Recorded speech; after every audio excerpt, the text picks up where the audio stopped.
What's up, everybody? This is Colin from Neptune the Mystic. I'm the Skin Beater. Yeah. We can probably edit that out. No, I like that. I play drums for the experimental metal band Neptune the Mystic. I present for your approval the Battleship. Oh my gosh. This is my live setup, Yeah. actually. So it's a right, mix walk us of through it. all kinds of different stuff. So this is the Tama Imperial Star, made famous by the late great Stuart Copeland. Not dead, just late. And I love Evans heads. So you can see on the front, this is Evans Level 360 Diageo resonator head. This is a half Gibraltar acoustic drum rack system combined with a Simmons electronic drum kit because I'm too poor to afford the rest of it. No, it works though. It totally works. It kind of does. I love big kits, if that isn't apparent. I mean, some of my biggest influences are like Lars Ulrich, Neil Pearce, Jukka Nebulainen from Nightwish. And I've always played Tama since I started playing. My favorite drummers played it, so naturally that's what I started playing too. And so this is, like I said in the beginning, this is my live setup. I go for the basic 4 toms with the snare and double bass drums, which right now is on a double pedal. Because once again, I'm too poor to afford. Oh, you're not doing this. You're not using the other bass drum then? No, not right now. Well, then why do you have it? It looks cool. Oh, okay. And what I discovered through playing live is my left pedal would float. What does that mean? It would float, so during a roll, my foot would wind up like way out here in space. Oh, I see. And actually, for one of the Neptune shows, my pedal almost wound up flying off the stage. Oh my gosh. So- Was that the last one we played?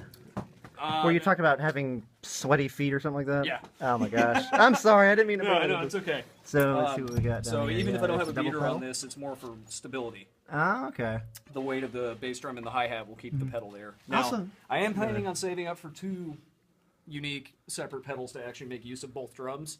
I'm a firm believer on if you're going to have something this big, use every bit of it. Talk about your symbols. Let's see your symbols. I'm a Meinl guy. Yeah. You know, personally, I've got pretty much everything I play is Meinl, except this one. This is a Sabian, the B8X series, which is new to this year. I like it for now, but once again, saving up to complete my set here. I play mostly the Classics series. Whoa.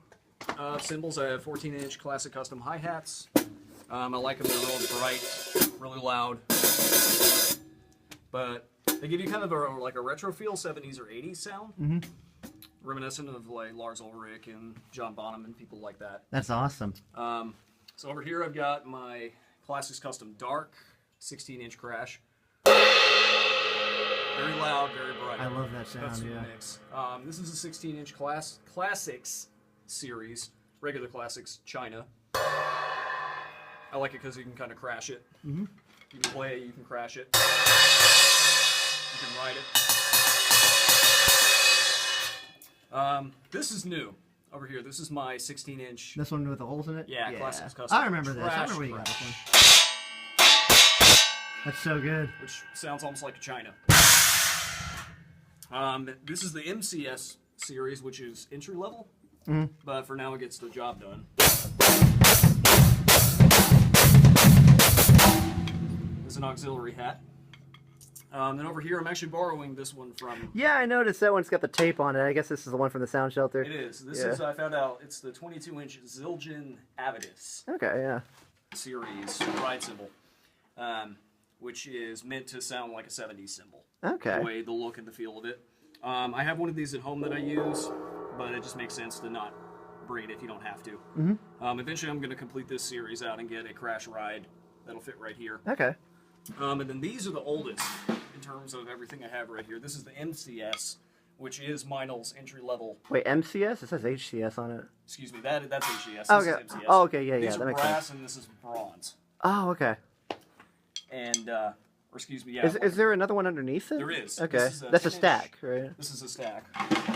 I'm not much of a stack guy, but I like the sound I get out of these. So this is a 10-inch HCS regular splash, and then a 12-inch China splash, Okay. which, when put together like this, gives me kind of a hi-hat feel. What's the benefit of stacking? It was just for a different sound? Different sound, auxiliary hit. Okay.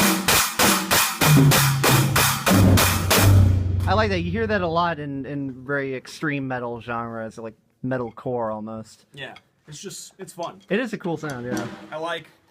I set out even when I was learning how to play. You know, a lot of people like big kits, and I do too. But Mm-hmm. I want to get as many sounds. Oh, really? You like big kits? No, I hate them. Okay, yeah. I want to get as many sounds out of a kit as I can. Versus Yeah, just yeah. playing super duper fast all the time. Yeah, I guess it's the same kind of thing as like with a guitarist using like a pedal board to get like a whole Right. bunch of different feel. Well, a perfect example. bunch One of of my different favorite drummers sounds. right now is Thomas Lang. From. Oh, he's mostly done solo stuff. Oh, He's okay. played So for he's few like a bands, but session guy, or. That, and he's played with bands, but he's Okay. He's unique in that he plays a kit about this big, but everything he has on it is unique sounds. And instead of playing cool. as fast as he possibly can, he plays his for melody. Okay, neat. Because like he's got rototoms way over here, Mhm. Oh, wow. underneath his hats, and he'll go like. And so at my kit at home, I've got blocks and wood blocks and cowbells and other stuff. Yeah, yeah. And we're gonna get some footage of that too as soon as we can. Which I'm trying to figure out how to incorporate into my live set because, Yeah. you know, elephant in the room, the more crap you put on your kit, the harder it is to lug around. That's then true. Finishing up, this is my Wuhan 18-inch China. Neil Peart made these famous. Yeah, you can stick your finger through that. Yeah. Played this baby for a while. And moving on, the drums are all Poplar. This was a very high-end kit in the 70s and 80s when Stuart Copeland played it. But now it's kind of considered entry level, but for what it is, it sounds really good. It plays really good, real warm. You just have the 3 toms today? Or no, there's a No, I fourth have one right there.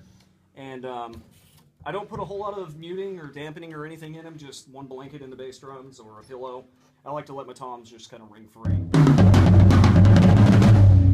Yeah.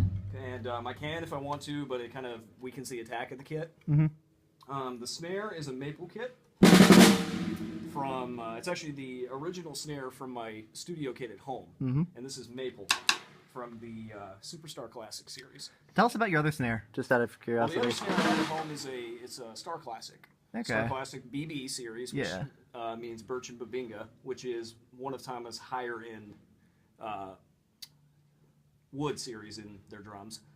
Okay. And honestly, with the setup I have, I don't think I'll need to upgrade anymore. I kind of like what I have. Okay. Except And- maybe I've been thinking about adding triggers for different electronic effects and ethereal stuff, and I will Yeah. eventually be getting an Octapad. Yeah, I do want to see the Octopad when you get one. And Or if I don't put it here, I might mount it to the frame down here. And we're gonna get some footage of some of the other stuff you mentioned, like the auxiliary stuff and that other snare, just a little bit later on. Really quickly, what differs between your live setup and your studio setup, like when you're recording? Like, what's the differences, and what's displayed here? Well, like I said, this is my live setup. This is your live setup, yeah. It's taken me most of my, I say the word career lightly because I haven't had what one would really call a career. Yeah. My hobby career. Hobby career, yeah. To figure out the setup I like. Which, like I said, I like big kits. The inspiration for this came from like Mike Wingren, Casey Grillo, Yuka Nevalainen, Lars Ulrich after Black Album. Yeah. He cut down, he used to have 4 toms, and then he cut down his tiny one and his big one over here. And they started turning a snare on again. What? No, Yeah. that was after the other That's one. way post Black Album. That's way post. Yeah, I was getting it Saint mixed up. Um, Saint Anger, that's it. It looks cool. You know, you go to a metal show or a rock show, and the drummer's up there, and big, massive kid, and it's fun to watch, and it just gives you a lot of options. Yeah, I remember a friend of mine once went to a Slipknot concert back when Joey was still with the band, and he was telling me about how menacing, quote unquote, Jordison's kit was, and I looked up some pictures of it online. Like, oh my gosh, I'd love to see that kind of thing live. So yeah, there is an aspect of like the larger than life image that you portray with your instrument, as if not only are you in control of a lot of things, but also it's just huge, and it's almost like, look at what I can afford or something like that. You know, Well, it's kind of. The funny thing is, this really is not that as expensive. As Yeah, exactly. It probably isn't. It's like you said, some of it was entry level, right, or like mid level. This is considered entry level. This is entry level. Okay, so I was It is right. by, Yeah. By Tama, it's Tama's entry level. Yeah. kit. And like we're gonna get to my guitar gear later. I'm gonna talk about my amplifier and how it's like entry level, but it's still a stack. And the reason being because I want something intimidating on stage, even though I don't need all that power. Well, you don't, and it's. I mean, you've obviously, if you're paying attention to this, you've heard our records. Yeah. Songs already. You've heard what I can do with it. Uh-huh. And it's all really has to do with the heads I put on it. Yeah. Like I said, So you have used this in our recordings previously. You have I used this kit. Okay. I actually just bought the Superstar. Okay. Yeah. So anything we record from here on out will be done on the Superstar. Yeah. And I'll save this for live. Okay. But as far as like drum heads go, I'm kind of torn between Remo and Evans. Yeah. I've got Evans on my bass drums. I have the. Well, you got a Tama on this one, I think, Well, or I that's have the that front. right now because it doesn't need the port. Well, yeah, you're not even using it, so. It's more for stability until I get to split pedals. Oh yeah. Okay. Because it's just a pain in the butt to have to tune matching bass drums, and I'm not going to worry about that right Yeah. now. Yeah. Like I said, on this bass drum, That's why for recording, I've heard that you want to use just a single bass drum because it's just much easier. I'm sorry. well, Go ahead. the Superstar kit at home is only one bass. One bass, and that's a double pedal. Which I guess I'll talk about my pedals now. Yeah. This one is a Pearl Eliminator power shift, Let me see if I can get under there and get some footage. Otherwise, it might be too dark. which is this is actually the first thing I ever bought drum-wise with cash that I earned myself. This was actually a Christmas gift I got a really long time ago. Nice. And this is one of Pearl's more high-end pedals. You can, right here where my toe is, you can use a key and take the footboard off and slide it up and down, Oh, nice. depending on your needs. And I like it way down here so you can do heel-toe.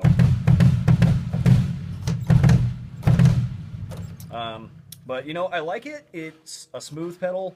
It's not my favorite. I prefer more like the Iron Cobra Speed Cobra. Was it you who has the Iron Cobra now? I have an Iron Cobra pedal Yeah. on my kit at home. Yeah, that's right. That's right. I knew it was either you or someone else. And then I'm saving up to get a Speed Cobra. Okay. Speed Cobra's like the smoothest, fastest Yeah, pedal yeah. Tama makes to me. I mean, it's all preference. There's no right or wrong, but I like the Oh, springs. hold on on. the It's out of bottom. focus. Wait. I like the springs they put on the bottom of the Cobra series pedals. Okay. Makes it a Yeah. little bit easier to do tricks. There we go. And I mean, I'm not even ashamed to say I like cheating a little bit. What do you mean? Well, it's considered kind of cheating to put springs on the bottom. I mean, some Really? people even consider it cheating to play double bass. That's interesting. That's kind of all semantics, isn't it? Because what's the difference? As long as you're still actively making the music on an active like acoustic type instrument, as opposed to, because then there's a whole other Yeah, Well, we could get into a really long discussion about what's really cheating. Yeah, because like I've always described to the idea that cheating is when you use electronic instruments. No, I'm just kidding. But you know what I mean, Well, yeah, like when- sampling or like a drum machine or something like that. Which nowadays, now that I've started to experiment with more electronic stuff, I start to see that it's not really cheating as much. It's just a different way of composing. But it's like it just comes down to the live performance, I guess. Yeah. And then for my batter heads, I have the Evans EMAD 2. Oh gosh, I don't know if I can reach down there. Which Give is me a one two-ply, bleh, can't talk today. Yeah, you can't really see it Two-ply very well. clear head, which I have the small dampening ring. Yeah. in it, which is nice thing about Evans batter heads is they give you a little sheath around the front of it to put it in a foam dampening ring to make your attack go away quickly. Okay. Which is good So for- higher decay, I guess. yeah, Is what the word is. very Yeah. high decay, very wet, warm attack. Is this the one with the oil in between the two films, or is that a different kind? They do make those. Yeah. I'm honestly not sure if it's in the bass head or not. Okay. I feel like that would be a pain in the ass to clean up. Yeah, no, you're right. That would be. Once you break them. No, I just know that there's some tom heads that do that. Like they have like the liquid in between They the do. top and the bottom. The heads on my kit something at like that. home have oil in them, Okay, yeah. and that's the Evans Black Chrome series. But That's it. Yeah. we'll talk about that at another time. On these, I just have plain old Remo Emperors. Yeah. Just two-ply heads. They can take a pounding. They sound good. They resonate. Then on the bottom of these, I just have the Thomas stock heads. Okay. Nothing. Didn't need anything else because, like I said, this is more for a live sound. Yeah. So I don't have to worry too much about mixing or dampening or things like that. And then stick-wise, once again, I'm kind of torn between three companies. I like Vic Firth. Excuse me. These are what I'm playing right now as far as wood sticks. These are Vic Firth marching band sticks. Oh, really? Because Yeah. they're real heavy, real meaty, and they give you a real nice thud when you hit Yeah. them. When I want to kind of tone it down a little bit, I play Vader 5B sticks, which you can see compared to these monsters. Oh my gosh, yeah. They're They're like a way third of the size. thinner. And then I also play aluminum sticks. Really? I have two types. Have I seen your aluminum stick? Yes, I have. Like I've seen aluminum, these I like before. the Ahead brand, which they're really the only one. And these are the Tommy Lee Studio ones, Oh, okay. which these are a little bit heavier. Like heavier than the first ones? Yeah, they're heavier than these. Oh, okay. And then these are the Ahead speed metal Oh, I see. ones, and these are real light, so for when you just kind of want to play fast.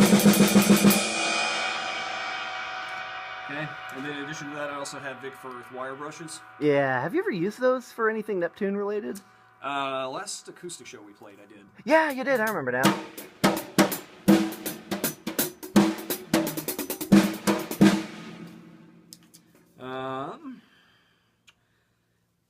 See if there's anything else I can think of. Then, when I need to, I use 3-in Tech lawnmower. Are you serious? Headphones to Are protect you your serious? hearing, You're guys. talking about the headphones? Protecting your hearing's good, kids. It is good. Yeah, you're right. But it doesn't matter what brand of earmuffs you use. Then, you sing it a lot, but I love to wear bandanas when I play. Oh yeah, there Keeps you the go. sweat out of your face. Vinnie Paul did it. Neville Yeah, Longley does you've it. got the bandana thing nailed down. Actually, I got a lot of our live photos. You can see you with the bandanas and stuff. Yeah, but I mean, drumming is a blast. Mm-hmm. I've been at it That's awesome. for almost 10 years now, and I'll keep doing it as long as it stays fun. Mm-hmm. So, thanks, guys. We will see you in part 2 for my studio setup. All right, thank you.